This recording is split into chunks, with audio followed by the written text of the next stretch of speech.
प्यार का बंधन। रमेश और उसकी बुआ विमला देवी का रिश्ता बहुत ही अनोखा और गहरा था। रमेश के पिता का बचपन में ही देहांत हो गया था और उसकी माँ एक गृहिणी थी। ऐसे में विमला देवी ने रमेश के जीवन में एक माँ और एक दोस्त दोनों की भूमिका निभाई थी। विमला देवी नेहसा नतान थीं और रमेश पर अपना सारा प्यार न्योछावर करती थीं। रमेश एक होनहार और समझदार लड़का था। वो अपनी पढ़ाई में हमेशा अव्वल रहता था और घर के कामों में भी अपनी माँ का हाथ बटाता था। विमला देवी अक्सर रमेश की तारीफ करती और कहती, मेरा भतीजा तो हीरा है, हीरा।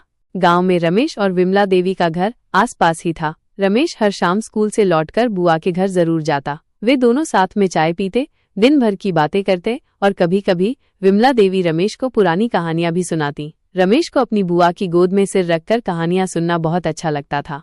विमला देवी एक सरल और दयालु महिला थी। वे हमेशा दूसरों की मदद करने के लिए तैयार रहती थीं। गांव में किसी को भी कोई परेशानी होती तो वे तुरंत वहां पहुंच जाती। रमेश ने अपनी बुआ से ही सेवाभाव और परोपकार के गुण सीखे थे। समय बीतता गया और रमेश बड़ा हो गया। उसने शहर के एक अच्छे कॉलेज में दाखिला ले लिया। अब वो हफ्ते में एक बार ही गांव आ पाता था, लेकिन आते ही सबसे पहले अपनी बुआ से मिलता। विमला देवी बेसब्री से रमेश का इंतजार करती और उसके लिए उसकी पसंदीदा चीजें बनाकर रखती।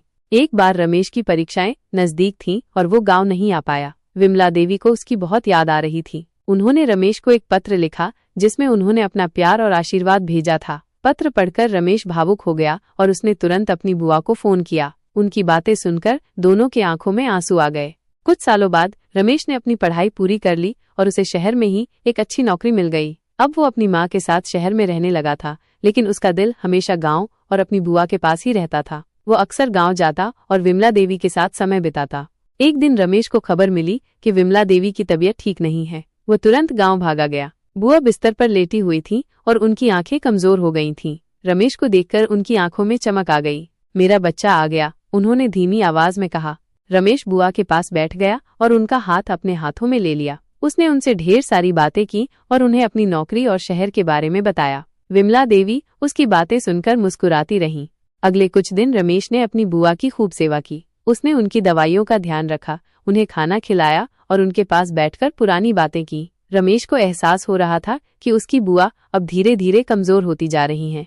एक सुबह जब रमेश बुआ के कमरे में गया तो उसने देखा कि उनकी आंखें बंद हैं और उनके चेहरे पर शांति का भाव है। रमेश ने उन्हें हिलाकर देखा, लेकिन उन्होंने कोई प्रतिक्रिया नहीं दी। उसकी प्यारी बुआ अब इस दुनिया में नहीं रही थी।